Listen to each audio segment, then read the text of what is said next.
अस्सलाम वालेकुम, welcome to अल्लाफ़े gold farm. मैं हूं आपका होस्ट शेख रोहान।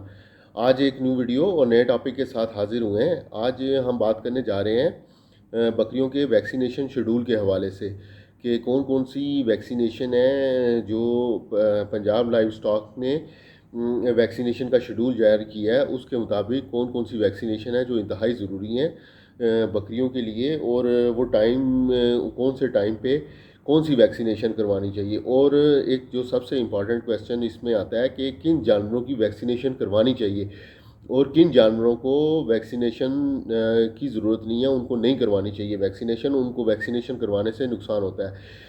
ये बहुत सारे हमारे दोस्त क्वेश्चन करते हैं, ये व्हाट्सएप के ऊपर हमें पूछते हैं कि वैक्सीनेशन के शेड्यूल हमारे साथ शेयर करें। तो वैसे हमने वैक्सीनेशन को लेके काफ़ी वीडियोस टाइम टू टाइम हम अपलोड करते रहते हैं जब हम अपनी गोट्स की वैक्सीनेशन करवाते हैं। तो ये आज हम वैक्सीनेशन का शेड्यूल डिस्कस करने जा रहे हैं जो ये पंजाब लाइव स्टॉक की तरफ से जारी किया करता है। मैं ये अपनी वीडियो के अंदर इसकी इमेज जो है वो डिस्प्ले कर दूंगा, आप ये देख लीजिएगा, और इसका स्क्रीन शॉट लेके भी आप अपने पास रख सकते हैं। वैसे ये नेट के ऊपर अवेलेबल है ये जो चार्ट है वैक्सीनेशन का। और टाइम टू टाइम ये ज़रूरी होता है कि आप अपने जानवरों को सेव करने के लिए उनकी वैक्सीनेशन करवाएं। तो पहले तो थोड़ा सा डिस्कस कर लेते हैं कि किन जानवरों की वैक्सीनेशन हमें नहीं करवानी चाहिए। होता ये है कि बहुत सारे हमें ये इस तरह की खबरें मिलती हैं और मैटर रिपोर्ट होते हैं कि हमने वैक्सीनेशन करवाई है और वैक्सीनेशन के बाद हमारे जानवरों में वो बीमारी आ गई है। स्पेशली पीपीआर के हवाले से इन दिनों में काफ़ी कंप्लेंट्स सामने आई हैं कि लोगों ने पीपीआर की वैक्सीनेशन करवाई है। अपने फार्म पे 5 जानवर हैं, किसी के 10 हैं, किसी के 25-25, 30-30 जानवर हैं। जब उन्होंने वैक्सीनेशन करवाई तो उनके फार्म पे वो बीमारी आ गई, मतलब पीपीआर ने अटैक किया उनके जानवरों पे, और उसकी वजह से उनके जानवर वेस्ट हुए। तो और उन्होंने वो फिर लोग डर जाते हैं और वैक्सीनेशन की तरफ नहीं जाते। या अगर किसी इस सिटी में एक दो फार्म पे अगर जानवरों का नुकसान हो गया तो लोग फिर ये कहते हैं कि वैक्सीनेशन करवानी ही नहीं चाहिए। तो ये थोड़ा सा मसला आता है, लेकिन इसके लिए इसको आपको बीमारी को की समझने की ज़रूरत है कि आप को पता होना चाहिए कि आप कौन सी बीमारी की वैक्सीनेशन करवा रहे हैं और क्यों करवा रहे हैं, इसकी ज़रूरत है नहीं है, और किस टाइम इसकी ज़रूरत है। आप पीपीआर को हम डिस्कस करते हैं जिस वक्त हम पीपीआर पे आएंगे, डिटेल के साथ हम डिस्कस करते हैं पीपीआर को, लेकिन हम इसके चार्ट को सामने रखते हुए हम डिस्कस कर लेते हैं वन बाय वन तमाम जो बीमारियां हैं गोड्स की उनको। तो सबसे पहले जो चार्ट के अंदर बीमारी रिफ्लेक्ट होती है वो गलघोटू की है, लेकिन ये गाय और भैंस के लिए रिकमेंड की जाती है। गलघोटू की वैक्सीनेशन वैसे गोड्स में भी की जाती है, लेकिन इनमें ये प्रॉब्लम नहीं आता गलघोटू का। अगर आप साल्ट यानी कि नमक का अगर आप के फार्म पे इस्तेमाल है, आपने वनडे के अंदर अगर आयोडीन मिला नमक वगैरह यूज़ किया हुआ है, तो क्योंकि हम तो अपनी फार्मूलेशन के अंदर वनडे का इस्तेमाल करते हैं, और वनडे में हम साल्ट जो है वो डालते हैं, आयोडीन मिला नमक हम इस्तेमाल करते हैं 100 केजी के ऊपर 1 किलो का पैकेट हम यूज़ करते हैं। और उसके अलावा वैसे भी जो ये मिनरल मिक्सचर्स वगैरह हम यूज़ करते हैं, मल्टीविटामिन्स यूज़ करते हैं, उसमें भी काफ़ी सारे साल्ट मिले हुए होते हैं। नमकियात की एक अच्छी खासी मिकदार उसमें शामिल होती है। जो खल वगैरह हम यूज़ करते हैं उसमें भी नमकियात की एक अच्छी खासी मिकदार मौजूद होती है। तो उसकी वजह से जो भी हमारे जानवर हैं उनमें गलघोटू की बीमारी नहीं आती है। इसी तरह इसके बाद जो नंबर 2 पे चार्ट के अंदर जो बीमारी रिफ्लेक्ट हो रही है वो है मुंह खुर, यानी कि इसको एफएमडी की बीमारी कहा जाता है। ये बीमारी की के ऊपर हम अलहदा से वैसे वीडियो डाल चुके हैं, लेकिन इस बीमारी की वजह से पंजाब में स्पेशली साहिवाल के एरियाज़ में जो ये पंजाब है यहाँ पे बहुत सारे लोगों के, लाहौर में बीतल जहाँ पे का गढ़ है, फैसलाबाद, इन इलाकों में बहुत ज़्यादा, स्पेशली उन लोगों को जो लोग चराई कर रहे हैं, इनका काफ़ी नुकसान हुआ है एफएमडी की बीमारी की वजह से। लेकिन प्रॉब्लम ये है कि जिस वक्त एफएमडी की बीमारी आ जाती है उस वक्त उसका ट्रीटमेंट करना मुश्किल होता है। इलाज इसका है लेकिन फिर मुश्किल हो जाती है, तो इसकी वैक्सीनेशन टाइम पे करवानी चाहिए। इसकी जो वैक्सीनेशन के जो टाइम है, ये साल में 2 दफ़ा एफएमडी की वैक्सीनेशन होती है, और 2 मरतबा में, यानी कि मार्च और अप्रैल में पहला इसका टीका लगता है और दूसरा टीका जाके इसका सितंबर अक्टूबर में लगाया जाता है। तो ये 2 दफ़ा साल में वैक्सीनेशन एफएमडी की जाती है। चार्ट के ऊपर इसकी वो दी हुई है डिस्क्रिप्शन वगैरह। ये हम वैक्सीनेशन लाजमी करवाते हैं अपने फार्म पे। ये अभी रिसेंटली भी मैंने वीडियो अपलोड की है, बल्कि और इसके लगाने के बाद वैसे इन्होंने इसके ऊपर लिखा हुआ है कि इसका कोई नाखुशगवार रद्द-ए-अमल नहीं है टीके का, लेकिन उन्होंने साथ ये भी लिखा हुआ है कि आप इसको आज़माइशी टीका पहले लगाएं, उसके बाद बाकी जानवरों के ऊपर ये लगाएं, क्योंकि सम टाइम ये टीका लगाने के बाद कानों में और हवाने में सोजिश आ सकती है। इस टीके का रिएक्शन ये हो सकता है थोड़ा टाइम के बाद। लेकिन जो सबसे इम्पॉर्टेंट बात है वैक्सीनेशन के हवाले से, वो ये इन्होंने इसके ऊपर भी ली हुई, चार्ट के ऊपर भी ये दी हुई है, एहतियाती तदाबीर के कालम के अंदर इन्होंने ये मेंशन किया हुआ है। और ये हमारा एक्सपीरियंस भी ये रहा है कि ये वैक्सीनेशन जो है वो हेल्दी, सेहतमंद जो जानवर है ना, जो आपका बकरा बकरी सेहतमंद है, उसको वैक्सीनेशन की जाती है। जो बीमार जानवर है ना, या जो जिसमें आप में पहले से ही बीमारी आ गई है, या कमज़ोर है, किसी और बीमारी का उस पर हमला हुआ है और वीक है, और आपको किसी ने मशवरा दिया कि भाई जानवर कमज़ोर हो रहे हैं या बीमार हो रहे हैं, तो यार वैक्सीनेशन करवा दें, चलें बच जाएंगे। इस तरह नहीं होता। जब आप कमज़ोर जानवरों में या बीमार जानवरों में वैक्सीनेशन करवाते हैं तो फिर उस वजह से ये प्रॉब्लम आती है और आपके जानवर ज़ाया होना शुरू हो जाते हैं। क्योंकि ये जो वैक्सीनेशन होती है, ये वैक्सीनेशन जो, जैसे अब मुंह खुर की बीमारी है, मुंह खुर की बीमारी के जो जरासीम है, जो वायरस है, उसी के मुर्दा वायरस से ये वैक्सीनेशन तैयार की जाती है। तो जो एक फिर जाके एंटीबायोटिक बनाते हैं और उस कुव्वत मुदाफ़ियत पैदा करते हैं, और ऐसे एंटीबायोटिक जो वायरस से लड़ते हैं, वही जरासीम वायरस से जाके लड़ते हैं और इस बीमारी का इलाज होता है। तो ये चीज़ आप ज़हन में रखा कीजिए कभी भी वैक्सीनेशन करवाने से पहले। तो ये एफएमडी की जो वैक्सीनेशन है ये हम मस्ट करवाते हैं। ये अभी भी हमने साल में हमारा 2 टीके लगते हैं, मार्च में और अप्रैल में। मार्च अप्रैल का हमने वैक्सीनेशन करवा ली थी और अभी सितंबर में हमने ये एफएमडी की वैक्सीनेशन दोबारा करवाई है। उसके बाद जो वैक्सीनेशन आती है वो है पीपीआर की।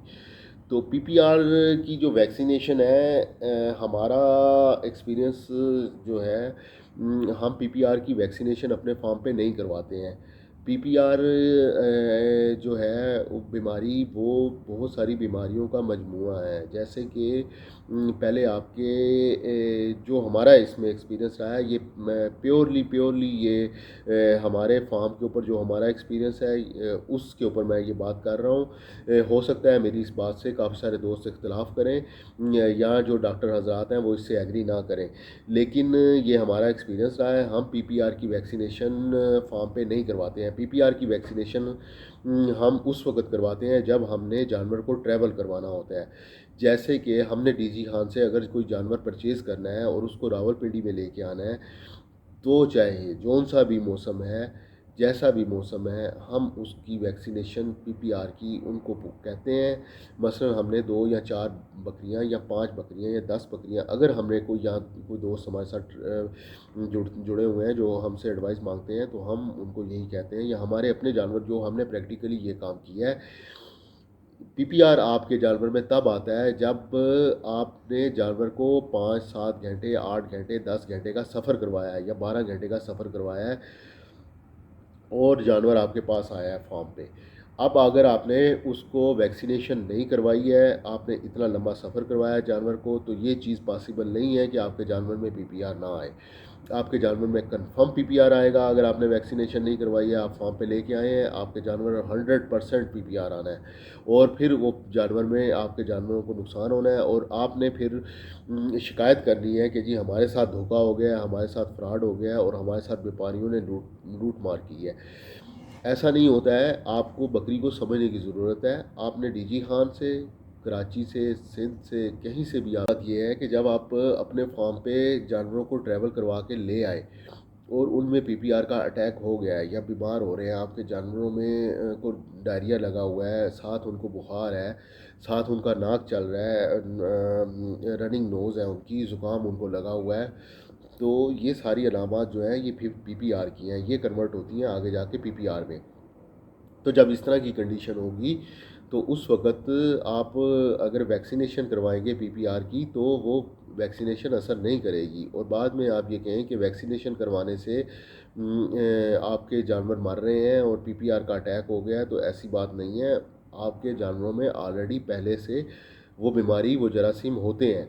जिस वक्त वैक्सीनेशन हुई है उसका फिर वो असर नहीं होता। अगर आप यही काम अपने जानवरों को, जब आप परचेजिंग कर रहे हैं, 100 बकरी अगर आपने परचेज़ की है, 50 बकरी आपने परचेज़ की है, लाखों रुपए आपने खर्च किया है, तो आप वहाँ पे स्टे करें, एक आध दिन वो जानवरों को वहाँ पे रोकें। वहाँ के जो भी हॉस्पिटल है करीबी, उनसे रब्ता करें, जो प्राइवेटली अरेंजमेंट करें या सरकारी तौर पे। वैसे वैक्सीनेशन जो है वो सरकारी तौर पे अवेलेबल है। पंजाब की मैं स्पेशली बात करूँगा तो सरकारी तौर पे जो वैक्सीनेशन है उसके रिज़ल्ट अच्छे हैं। फिर जब वैक्सीनेशन आपके पास आ रही है, आप ये चीज़ इंश्योर करें, ये इस चीज़ को यकीन दहानी बनाएं कि वो वैक्सीनेशन एक्सपायर नहीं है। सिर्फ डॉक्टर पैसे कमाने के लिए आपके जानवरों को वैक्सीनेशन नहीं लगा रहा।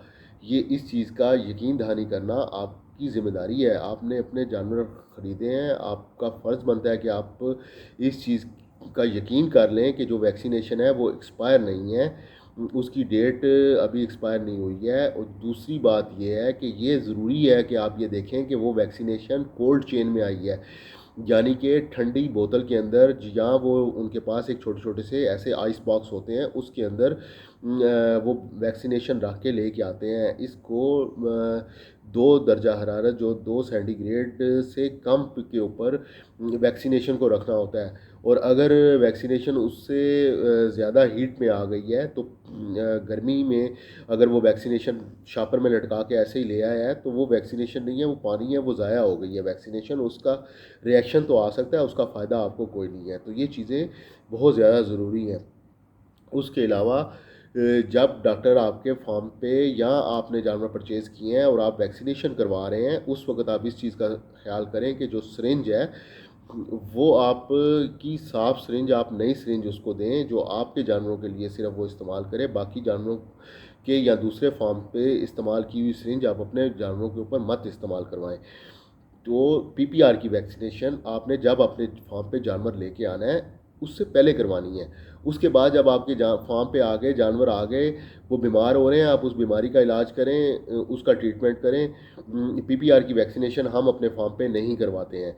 हम पीपीआर की वैक्सीनेशन फार्म पे जानवर को लाने से पहले करवाते हैं। उसके बाद जो वैक्सीनेशन है वो है, बहुत अहम वैक्सीनेशन है, वो है ईटीवी।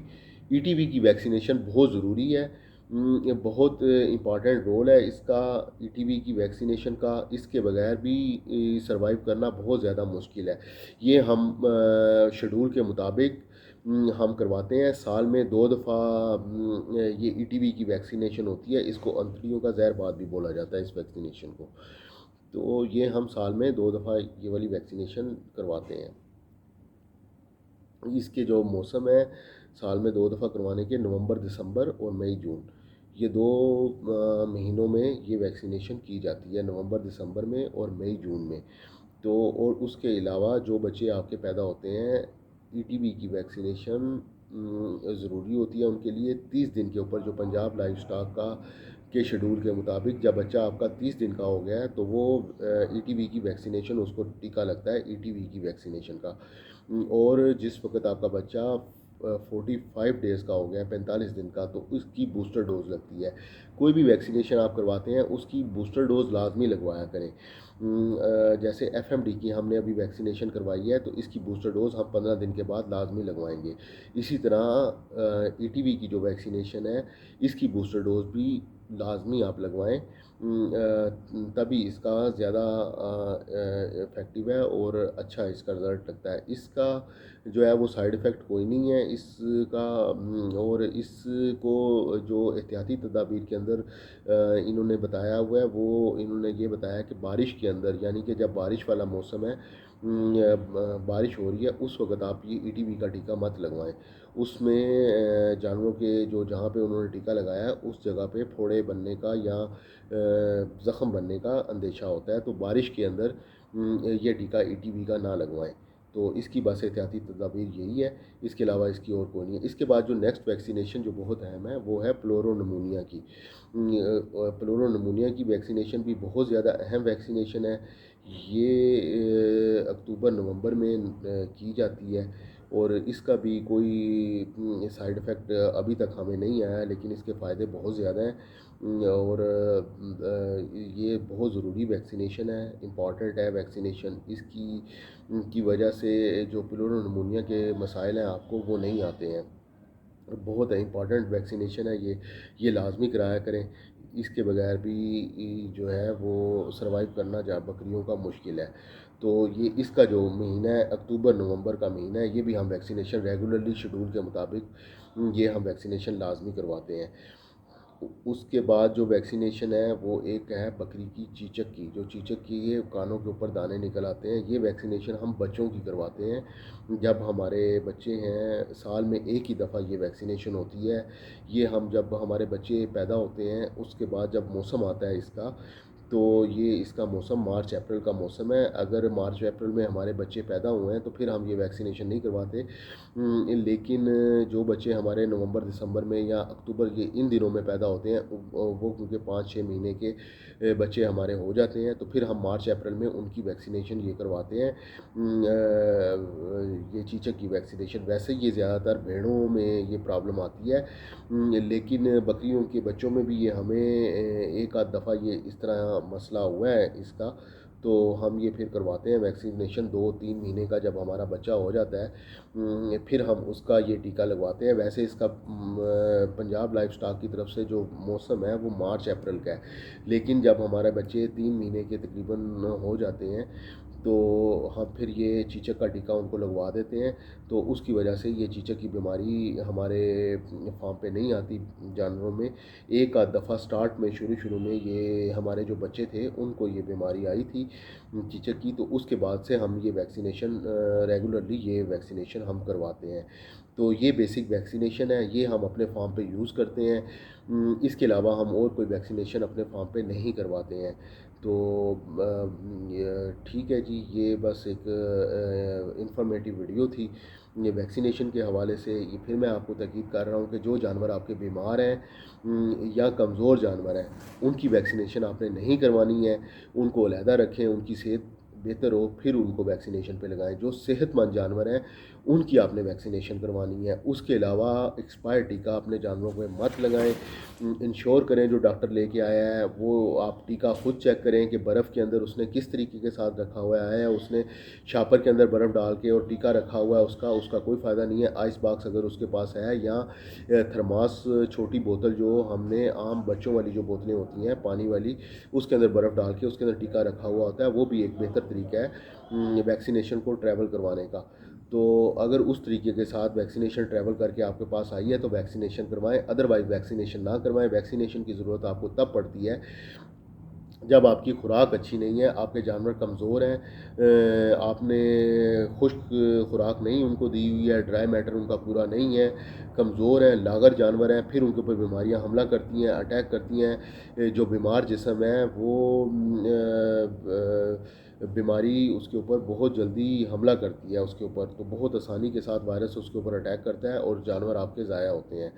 तो अपना ख्याल रखें, अपने जानवरों का ख्याल रखें। आपका सरमाया लगा हुआ होता है जानवरों के ऊपर, तो इनको ज़ाया होने से बचाएं, उनकी सेहत का ख्याल करें, खुराक देते हुए घबराया मत करें। जब बकरी को आप फीड डालते हुए, खुश खुराक डालते हुए, महंगी खुराक होती है, तो आप घबराएं ना इसको डालते हुए। आप एक दफ़ा बकरी का पेट भर दें, उसका पेट भरें अच्छी खुराक के साथ, उसका ड्राई मैटर पूरा करें। हम आपको गारंटी करते हैं बकरी आपकी आपको नुकसान नहीं देगी। आप जब बकरी को खुराक नहीं देते हैं, खाना नहीं देते हैं, उसका पेट पूरा नहीं करते हैं, ड्राई मैटर पूरा नहीं करते हैं, फिर जानवर मरते हैं, फिर आपका नुकसान होता है, फिर आप कहते हैं कि गोट फार्मिंग नाकाम है। तो हमारी दुआएं हैं, बेस्ट विशेस हैं, जो फ्रेश न्यू कमर जो इस गोट फार्मिंग के अंदर आ रहे हैं, उनके लिए हमारी बेस्ट विशेस हैं। हमारी सर्विसेज अवेलेबल हैं। हम जो हमारे नाकिस नॉलेज के मुताबिक जो एडवाइस हम अच्छी दे सकते हैं वो हम ज़रूर देते हैं, प्रोवाइड करते हैं असिस्टेंस जहाँ तक हो सकती है। हमारी जितनी हमारा तजर्बा है, जो हमारी जो एक्सपीरियंस में हमारे मेडिसन आती है, जिसका हमें अच्छा रिज़ल्ट मिलता है, वो हम दोस्तों के साथ, भाइयों के साथ शेयर कर देते हैं। आप बस एहतियात ये किया करें टीका लगाते हुए, ये चीज़ ज़रूर चेक किया करें कि वो टीके के ऊपर टीके की डोज़ कितनी लिखी हुई है, कितनी मिकदार में आपने इंजेक्शन लगाना है, और बॉडी वेट आपके जानवर का कितना है, उसके मुताबिक आपने सही जो मिकदार है जानवर को वो लगानी है। और उसके अलावा जो सबसे अहम बात है, टीका आपका एक्सपायर ना हो। ठीक है जी, वीडियो क्लोज़ करते हैं, दुआ में याद रखिएगा। अल्लाह हाफ़िज़।